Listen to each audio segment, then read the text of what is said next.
Thanks for tuning in to this episode of the Resilient Advisor Show Live.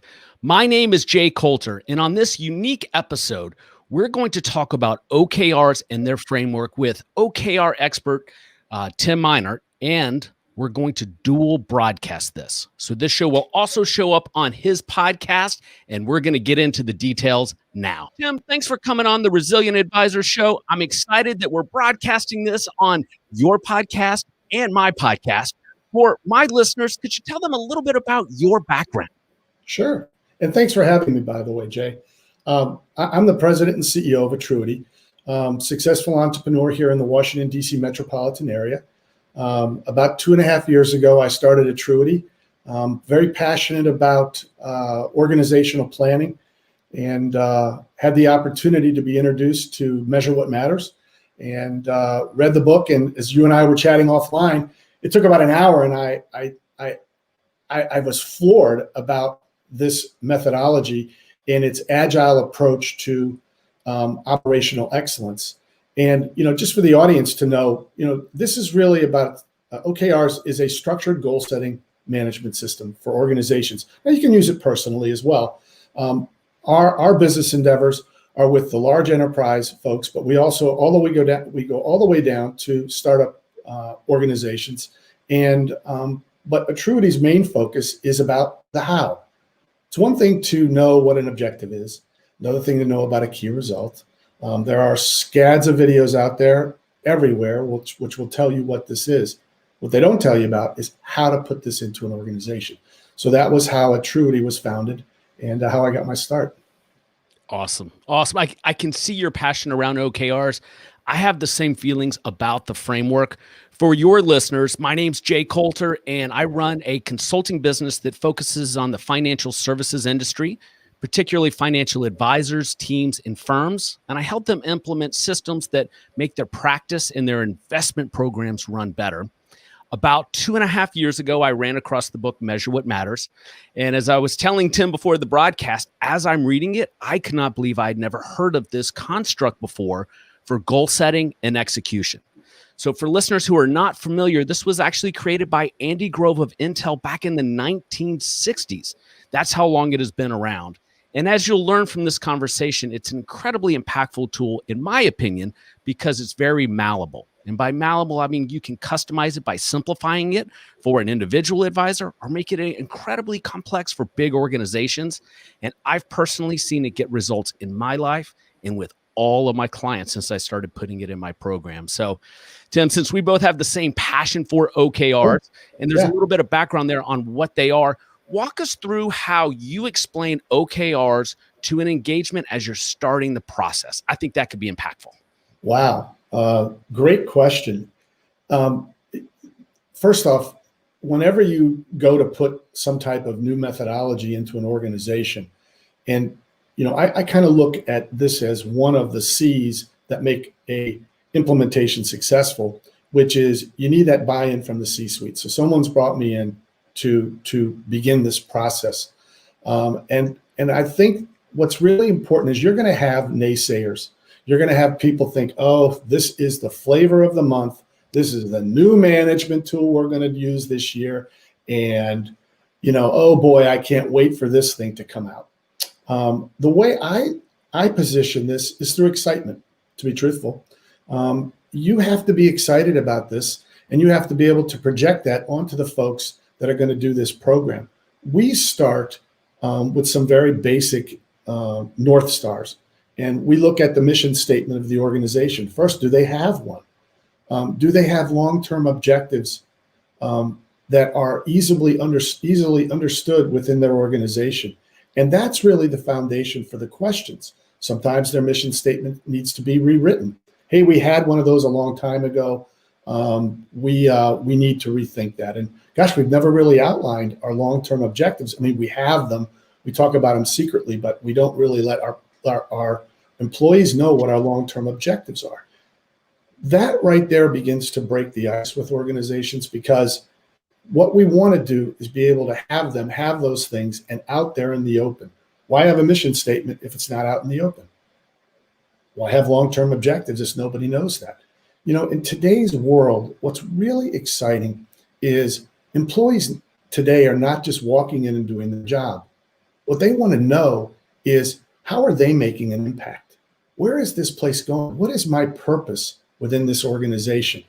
And by the foundation of having a mission statement, and you could add in a vision statement if you like, you could put values in, but keeping it simple, it's a mission statement and it's long-term objectives. In all the research I did before I started at Truity, I found that one of the key advantages for businesses was to have a mission statement and a long-term objective. So enough said about that. What we begin to do then is talk about what it is that they're going to do annually. And that begins to set the table for what I would call collaborative discussions. I would love to share with the audience, like to me, the 5 reasons that these programs fail. And we've designed in. Before we get into that, could we? Yes. I'd like to contrast this since we have 2 audiences here. So that's a very corporate view on how to use OKRs. Right. I've helped some RIAs implement OKRs, and these are teams of 15 to 25 people. But my audience, a lot of time, they're smaller teams where it's 2 to 4 advisors and staff members. And so we take a slightly different approach in introducing the OKR concept. And really, it starts with a 30-minute teach-in on the history of OKRs. Because I tell you, Tim, what I have found, when people hear that folks like Andy Grove, Bill Gates, Bono, of all people, use OKRs to drive results inside their organizations, I find we get buy-in because they realize, you know what, this isn't Jay Coulter showing up with something he made up in his basement for a new coaching paradigm. It is something that has gotten results for some of the most successful entrepreneurs and companies today. And that's what gets the team to buy in. And just like you at the corporate level, I get the leader of the team to buy in, and then it flows down into the rest of the organization. Right. That's a great point. We do not start any engagement until folks have had a chance to do a couple different things from an educational perspective. What we ask them to do is, look, if you have the time, please read Measure What Matters. It's an unbelievable book. There's another book called Radical Focus by a woman by the name of Christine Woodkey. This is a fable story. It's a very easy read. And again, it sets the foundation for understanding about objectives and key results.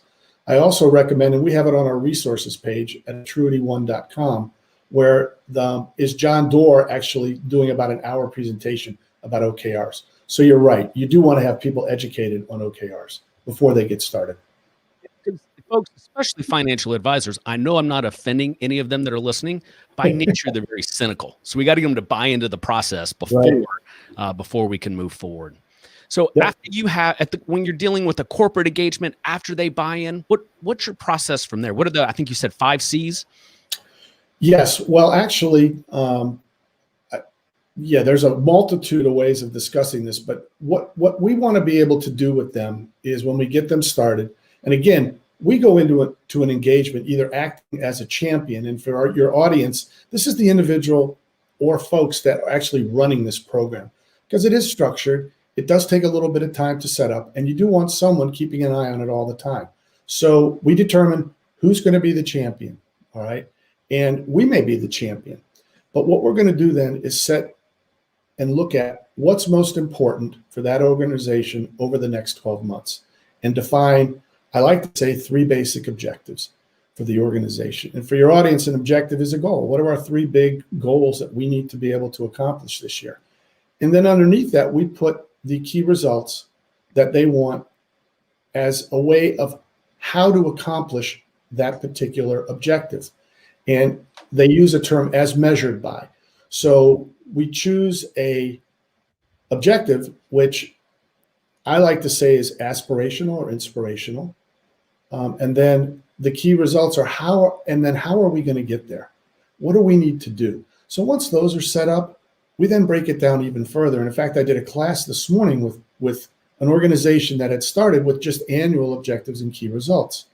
Well, without having the quarterly, most of the participants were a little lost as to what was most important to them because all they saw was this over an entire year. So then we break it down to what's going to take place over the next given quarter. And then from there, then we look at team leads and folks that are running divisions. And from there, they then create their exact, what's most important to them, their objectives and key results. What you begin to get, and Jay, you know this, is that little bit of alignment, okay? and you start getting that focus, which is the foundation for OKRs. Alignment, focus, and conversations change. And then we stop there. We like to do it slowly. I'm a firm believer in that we want people to get the hang of it. They want them to understand it. They want them to work with it because it's a little cumbersome at first. Wouldn't you agree? It's a little cumbersome when people get started. Yeah, without a doubt. And there's plenty of research and case studies out there that talk about the failure of OKRs in the first year or two and how you have to stick with them. The approach that I take when working with financial advisors is similar to yours, but much like introducing them, slightly different. So Sure. I'll sit down with the lead advisor and I'll say, hey, does your team understand your goals? Now, like a good lawyer, I know that they don't. And then I say, okay, well, that makes sense. Yeah, right. May I see your list of goals? And again, like a good lawyer, I know they don't have a list of goals. And I say, all right, well, that's probably our first problem. And I use the analogy of somebody who is sitting in Atlanta, Georgia, where I live, and they have a 10-year goal of running to California, particularly the northern part of California, because they love wine. Right. They get out and they start running and they're on I-75 going south, and they're never going to get there by taking that path. So we start with a longer term view, because keep in mind, this is about the individual and their goals and then how the team can flow into it. And in that ridiculous example, it actually creates some great thought exercises. What does the advisor actually want longer term, 3, 5, 10 years, and then break it down to 1 year, and then go into the exact same process that you go through. Right. So I bet the construct difference is just dealing with an individual versus a corporate deliverable. What are your thoughts? Yes, and really it's the same. I mean, we talked about a mission and long-term objectives, then what is it breaking down to what's going to happen over the next 12 months? You're talking about the same concept. What do I want to do? What's my mission? Okay, what do I really, truly, long-term really want to accomplish? And then what's that interim goal? What are our long-term objectives that I want to be able to accomplish? And then breaking it down to okay, so now what do I need to do this quarter, or excuse me, this year? And then what do I need to do this quarter? What do I have to do over these 480 hours or 500 hours, whatever you want to call for a particular quarter? And what do I need to get done? What's my objective or objectives? And how am I going to measure whether I'm doing it? And that's where you get those key results. So I agree with you, Jay, completely. That's a great method. All right. So let's say you've gotten through the objective process. The client has something that is aspirational. The team's buying into it. The company's buying into it in your corporate engagements. Building out the key results, I have found to be the biggest challenge, which makes sense. Mm-hmm. But what I found, this is for the advisors listening, is that coming up with 3 OKRs for your team can be confusing. I have found if we have one objective for the business and then each team member has key results that we can measure, that's how we get the maximum results inside of an organization. So that's one of the ways that I've taken what corporations do with OKRs and customized it for advisors. Sure. How do you approach that in your corporate OKR? Well, you mentioned it earlier that this is a very pliable type of methodology. So I have an organization that I work with that's roughly $200 million, and all of the managers have one objective and multiple key results. I have another organization that's they're approaching $1 billion, and they use 4 objectives and multiple key results, but every one of their team uses the same 4 objectives and customizes their key results. So again, to your point, you're absolutely right, spot on, is that creating that environment where you just have one single thing to focus on, okay, that's aspirational. And I say that an objective should be inspiring, okay, something that's aspirational. And the key results should frighten you a little bit, but excite you a lot. So it's that stretch. How good can we really be this particular quarter? So for folks that are new to key results, and if you have not read Measure What Matters and you're interested in OKRs, it's really just mandatory reading at this point. In the book, it describes the process they use at Google, where the idea is you really want to accomplish about 70% of the measurable numbers in your key results so that you're not sandbagging. It's not a checklist. And Tim, that's the hardest thing I have with advisors because they like to win. Like these are type A people. Tell me I've got to bring in, 4 new high net worth households and I'm bringing in 4. Don't tell me I'm going to bring in 7, but be happy with 4. Right. How do you manage through that? Or do you use that methodology? Well, we do. And so, in asking someone to stretch, it's a little bit of an art and a little bit of a science. Asking someone to do 4 of something versus asking them to do 7, or they themselves ask that we're going to commit to 7, it fosters that unique thing in key results, which is innovation. What do I really need to do? What do I need to change? Who else do I have to collaborate with in order to make this happen? So stretching is a really good thing. And the one thing I do tell people is don't tie it to compensation, because look, we all keep score. Okay. That's a given, but you don't need to tie it to compensation. You want people to be given that freedom to challenge themselves. And as salespeople, nobody wants to come in under the wire. Nobody does.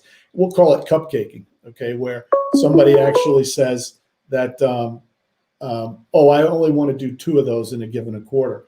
And my response sometimes is, you're cupcaking it. Come on, you got to do better. Well, I don't want to fail in front of everybody. We believe in visibility as well. It's one of the failure points. So when you put your OKRs out there, and now you said to the whole world, the whole organization, I'm going to do 20 of these, it puts you kind of out there on the ledge. So no one wants to fail, but building in that ability for them to take risk without the result, if they don't hit that, still being okay, is a cultural issue that companies generally get the hang of very quickly. Yeah. So when I do keynotes on OKRs, almost always to financial advisors, I close with a slide that says the reason I really encourage the use of OKRs in high growth companies and organizations is because it moves the conversation from opinions to data. And inside of an advisory practice, that's the hardest thing when you're working with staff and partners who are saying they're doing stuff, but you don't know. And now it's going to be measured. And Tim, here's what I run into. Absolute resistance from support staff, because now they feel like they're exposed instead of this being a tool for them to demonstrate how they're adding value to the organization. Mm-hmm. And that's the biggest obstacle I have. Mm-hmm. I assume you have that as well. How do you manage through that? So that's a great question. And one of the things that I think people want to know about creating key results is it's collaborative. It's not a push down. Okay, Bonnie, you're going to do 40 of those. She goes, I'm not, how am I going to? So it's collaborative in nature, and building that collaboration into your process is where you actually get the buy-in rather than the resistance. Nobody, at least I believe that no one really likes to be told what to do. What they like to do is be, consulted upon and come to a collaborative understanding of what it is that they can do as it relates to a bigger picture, which is ultimately the success of the organization. So that element of collaboration is where you get the buy-in, and the buy-in is critical. And it's one of the 5 failure points. If you don't get buy-in, okay, you're not going to be able to have success with this long term. So to me, collaboration, and then I will say communication, feedback, and recognition. If somebody does a good job on something, wow, ring the bell, let them know you did fantastic. And that's about that energy, that passion that you need to have in your organization, that we're all stretching. We're all going to do better than we thought we ever could because of what we can and are capable of doing. Yeah, I know we're getting to the success point in an organization or team with OKRs when the staff starts to buy in, or when I get those proactive emails before the end of the quarter. Hey, Jay, I need to schedule time to talk about my key results for next quarter. Right. Everybody's hitting on all cylinders for it. Right. We do, as part of getting started with an implementation, we go through a class and just educate folks on the responsibilities, because everybody knows that you get out of something what you put into it. So if you don't put anything into it, you're not going to get anything out of it. And there's a champion involved that's running your program, and what is your responsibility to them, and what's their responsibility to you? So that educational piece then helps set the table to drive success, and ultimately that buy-in. You're 100% right. When people are engaged, you'll get the whole organization talking about their key results. They're talking about them. And that's when you know, hey, everyone's got it a little bit here. Yeah. And I will add this, that when you get started, as I mentioned, and you've talked about this, it's a little rough at first, but stay with it. Part of it is committing to the long term because it gets better very quickly. Yeah. So one way that I have customized OKRs for my clients is adding on a separate system for advisors where it makes sense. So I teach a protocol system, which is a method of defining what your daily activities or weekly activities need to be to help drive your key results. I always steal that line from the great podcaster Jocko, that discipline equals freedom. And this is really helpful when people are struggling with their key results, because as we dig into it, I ask, what activities are you doing to accomplish those key results? And I'll give you a really simple example. Please. So say I have an advisor who has a goal of onboarding 7 new prospects in a given quarter. Right. So, or onboarding 7 new clients. So he knows by default he needs to get, roughly 30 prospects. And to do that, he needs to go and reach out to about 5 people a week. Real simple math. So we create a weekly protocol for him to make sure that he's reached out to those 5 people. When his key results fail, we can always look under the cover and see that they're not doing their daily or weekly protocols to get those results. Now, I've never shared that on a podcast or show before. It's something I just customize for each engagement, but I'm curious, your thought as an OKR expert, what do you think about that protocol add-on? I love it. And I mentioned earlier about a book, Radical Focus. The visibility piece, and we'll touch on this, that there needs to be a place where you can have common communication. But unless somebody goes onto an OKR software platform, and there are many of them out there, and they're all really, really good. But when you first get started, or you may not be at a size where that is necessary, you're going to have manual objectives and key results. People put them in spreadsheets. We actually prefer a PowerPoint slide. Now, Christina Woodkey mentions a management foursquare. Now, the management foursquare is very simple, okay? You have your objectives and key results on your top right. On the top left is what you're talking about. What are my priorities? What do I have to get done this week as they're related to my key results?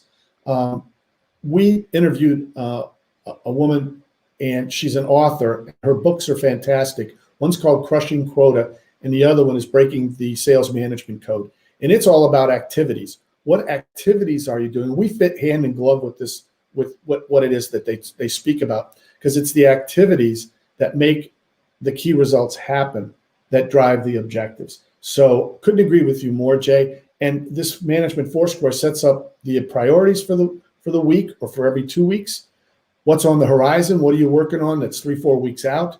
And then we have another section that's called Keep an Eye On. And keep an eye on is nothing more than things that are important to your business, that are important to the overall business, that you're keeping an eye on.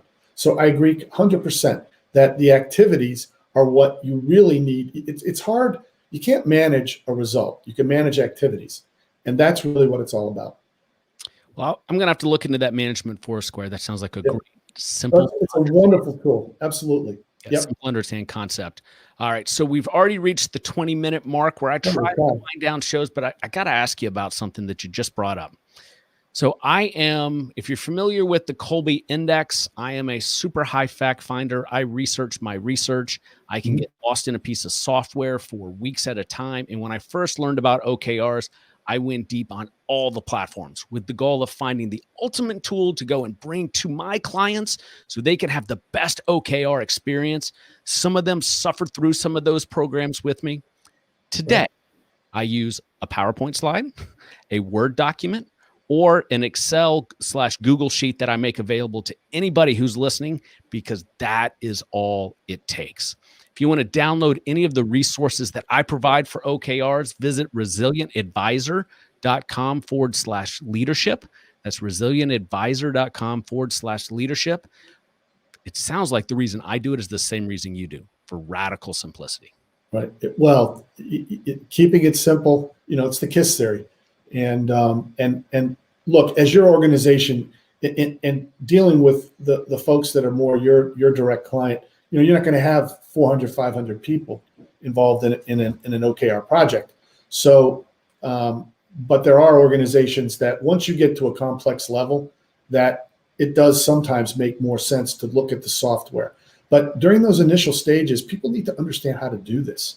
And again, I go back to the how. It's how do I do this? How do I make this work? And it sounds so much like you have a very similar methodology for your particular targeted group, which it's fantastic. And everything that you've said, I would only not only agree with, but I would agree with in spades. Excellent. Tim, I appreciate you having me on your show. I appreciate you coming on my show. For listeners, you can visit atruity1.com. That's atruity1.com to learn more about Tim and his organization. And to learn more about the Resilient Advisor, you can go to resilientadvisor.com. Tim, thanks so much for coming on. Well, Jay, thank you so much for having me. This was terrific. And I hope everyone has a wonderful 2021 and knocks it out of the park with their OKRs.